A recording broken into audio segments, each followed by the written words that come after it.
This is my organised late game cookhouse, and in this video I'm going to show you how to build it. But before I do, let me give you a quick tour so you know what to expect. Starting from the outside, you can see it's mainly black marble with some regular and darkwood.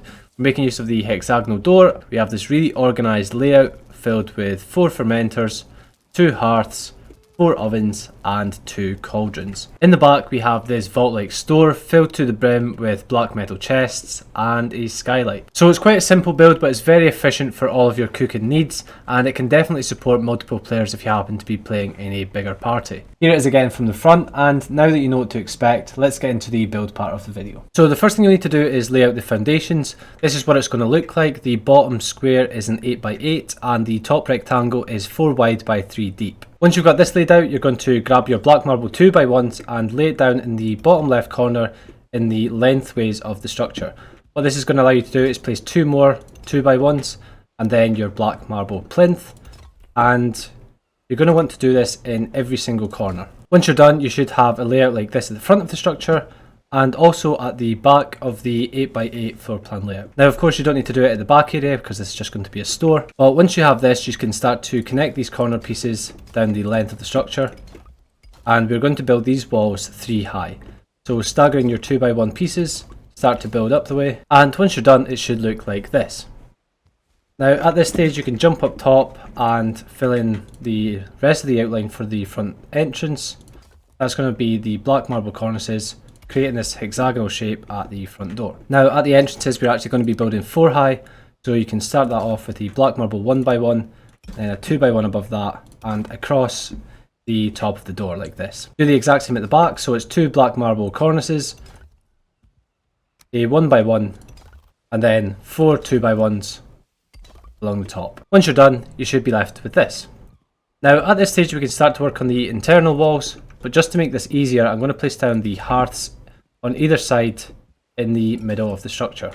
So with these placed, it's going to give us a better idea where we need to put these internal walls. So I'm going to start off on either side of this, and similar to the exterior walls I'm going to stagger these up just because I think it looks slightly nicer when they alternate. Once you're done it'll look like this, and at this stage we can place in the rest of our crafting materials. So we're going to have 2 ovens in the back slot on either side. In the space for the fermenters, I'm going to use the black marble 2x1, place 1 on each part of the back wall there, and then use 1x1s just to place them how I want them to be placed. So I'll grab the fermenter, go as close as I can, and just bring my aim in until it jumps up to the top there like this. And I'm just using the line between the 2 1x1s to line up this nozzle here. And once the fermenters are placed, I'm just going to get my black marble floor ready, take out the 1x1s and place in the black marble floor piece instead. And I'll just delete the 1x1 and that'll be fermenters and the ovens placed. What I'm going to do now is grab the black marble floors and place them across the ovens on either side, and you want to build them so that it is flush with this wall that we created earlier. What this means is that there's a gap in the back for any smoke to come out the ovens. The next thing we'll need to do is focus on the primary chimneys for the hearths. Now these are actually going to extend above the normal height of the walls, so we're going to build this 4 up, and then for the 5th layer we'll grab the black marble floors, place 1 in each corner, and then with the black marble 2x1s we can start to build up a sort of thinner chimney around the outside. Now it's up to yourself how high you want this chimney section to go. I'm probably going to build it maybe like a further 2 up, and then using the wood wall 26 degrees I'm going to build up the roof of the chimney, then with the wood wall half underneath. Do this on each side, and then we can top it off with the shingle roof 26 degree. And as you can see it's working exactly as intended with the smoke coming out of the chimney at the top. On the other side we need to do the exact same thing, so the 4th layer is going to be using the black marble 2x1s, and then the 5th layer black marble floor piece in each corner with the black marble 2x1s, and then build this up another 2 or 3 high. Now when it comes to doing the other chimney I like to orientate the direction of the venting in a different way, just because I think it adds a little bit of more visual interest to the build rather than it being completely symmetrical.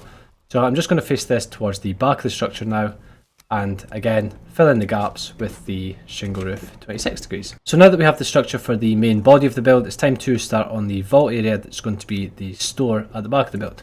Grab your 2x1s, and this time we're going to go around the outside of the foundation that we set up earlier, because we actually need this whole floor plan area on the inside to make the store work. Build around the outside and then start to stagger the blocks up and around the build until you have it 4 high. So that's going to be 1 higher than the walls of the main body of the build.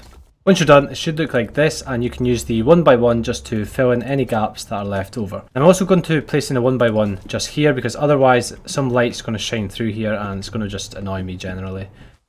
Do the same on the other side, and then for the roof we can grab the black marble floors and just start to build this around the outside. So we'll start to fill in this area, and actually I've realised that the top of the structure here could actually probably be more efficient if we just grab the black marble floors and go all the way along. Place black marble floors along the edge and along the top of where the door is going to be, and then we'll grab the cage floor 2x2 and create this little skylight that I'm talking about earlier.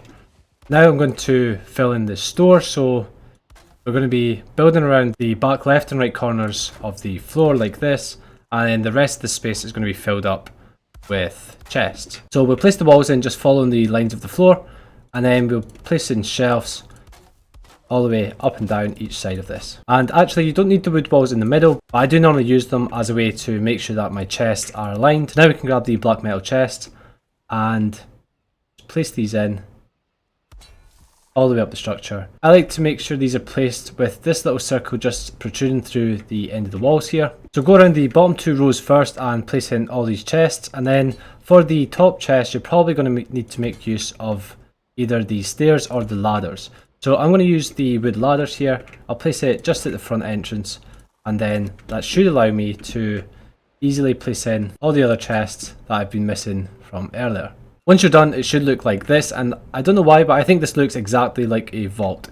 So all I'm going to do now is tie off some end pieces here with the darkwood pole 4 meters. So I'm going to do one in each corner and also in between where I placed the walls earlier. I'm also going to grab the darkwood beams and go along in the opposite direction. So this is going to be the vault for me. If you want to signpost it, you can just place it on the beams there, but I'm going to leave it like this. Since this area is kind of finished now, I'm going to place in the hexagonal door, and I'm going to place it on the front side of the wall here. You can also place it on the back side of the wall, but I think it looks better like this. And I guess at this stage we can also just place in the door at the front of the structure too. So for the door at the front, I'm going to actually not place it so it's on the front edge of the structure, but just in here, so there's a small indent when looking at it from the outside, because I think it looks so much better like that.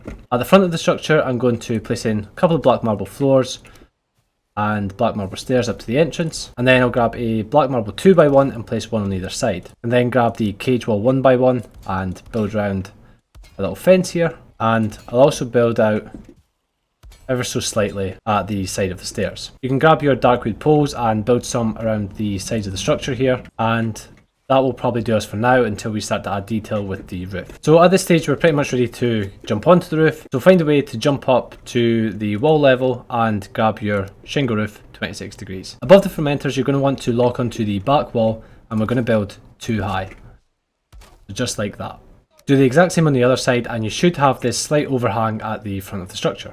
Now the profile I want to use for the roof is basically just the shingle roof 26 degree all the way up, and then a slight increased incline at the top. So there's going to be another layer of the shingle roof 26 degrees, and then we'll grab the shingle roof 45 degrees just for this final section to connect both sides. Once you've done that, jump over to the back of the structure and you're going to place in 2 more shingle roofs just above the area where the ovens are. Now you don't want to cover this rectangular block here, so you're not going to build it back to this line the same as at the front of the structure. You're just going to have it here, and then we'll fill in this gap on the inside. So from here you're going to want to build it up the same as the front of the structure, so you're going to have shingle roof 26 degrees up until this middle section where it goes to 45 degrees. Build it all the way along, connecting in the middle, and if you've done it right it should look like this. So at this stage I'm going to start to fill in all the spaces with the wood wall 26. So we'll fill in all the space just using the profile from the roof, which is already set up, and then underneath that we're going to have the wood wall 26 degree inverted. At the top you want all the space to be covered, so we're going to use the wood wall halves, and then just to continue the line that we built up from the inverted wood wall 26, we'll build that up using the wood beam 26 degree.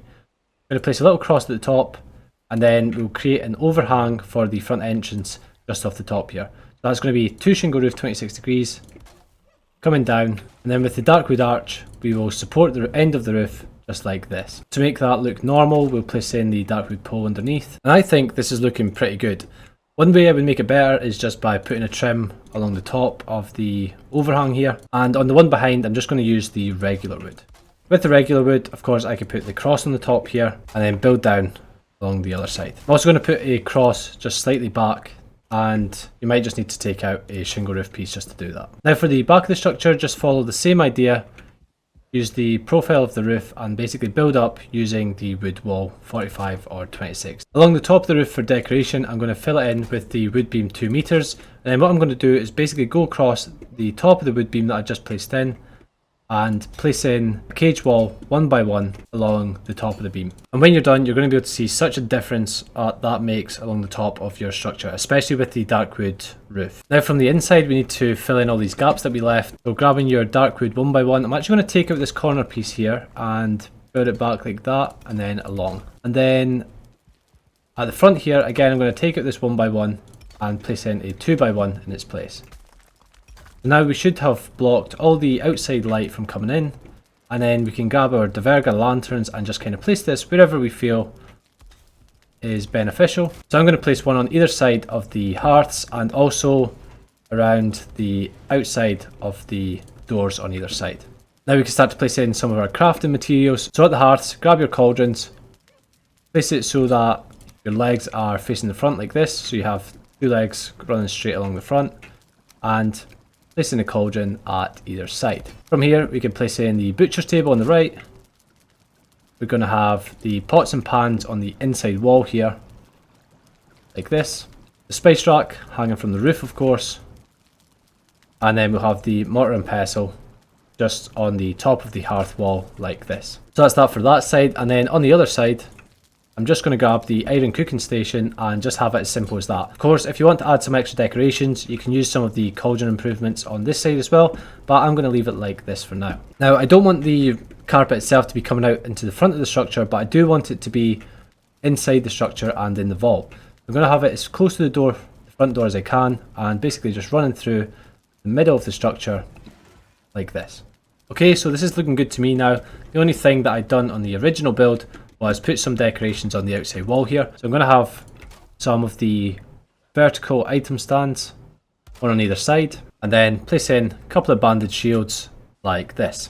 Then with the cultivator, I'm going to just cultivate some area at the side here, and then I'm going to use this space to fill it up with the wood stack. And I think it just looks a little bit better when it's cultivated underneath, because it looks like logs have been getting placed here for however long, and I think it's just a good decorative piece. So there we have it. If you made it this far, you now know how to build this late game cookhouse. If you liked the video, please do leave it a like and subscribe to the channel if you haven't already. And if you have any suggestions on what I should build next or how to make this build better, then please do leave them in the comments. Thank you so much for watching, and I will see you in the next one.